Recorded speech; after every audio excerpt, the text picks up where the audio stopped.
one thing that I will say, yeah, falling house prices, not if Boris can help. Now, this talks about realistically 5% deposits for first-time buyers, all that sort of stuff.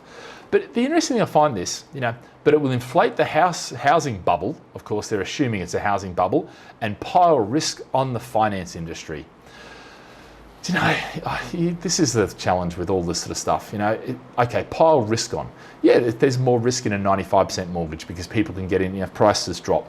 But for the most part, people don't buy and sell houses straight away. A drop in the value doesn't really stop them from doing anything.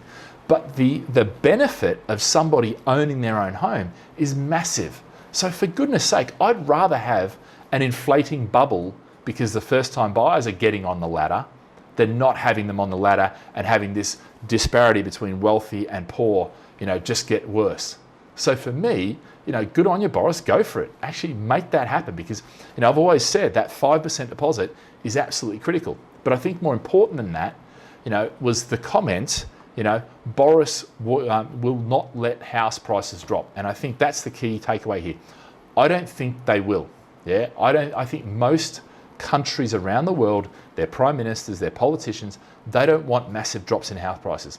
So they're doing whatever they can to make sure that doesn't happen. Okay, and I think that's one of the key things here now. This is a change in policy. We used to talk about fiscal policy, monetary policy, raising loan interest rates, government spending and things like that.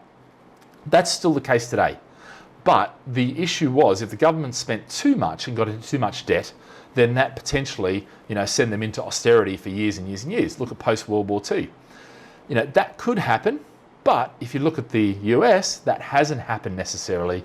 They've been able to actually get out of it. And part of that is, and we'll talk about this next week on Tuesday night, is that because I think technology is a deflationary pressure on things. And I think that really is causing a lot of deflation. But, we'll see. We could be wrong.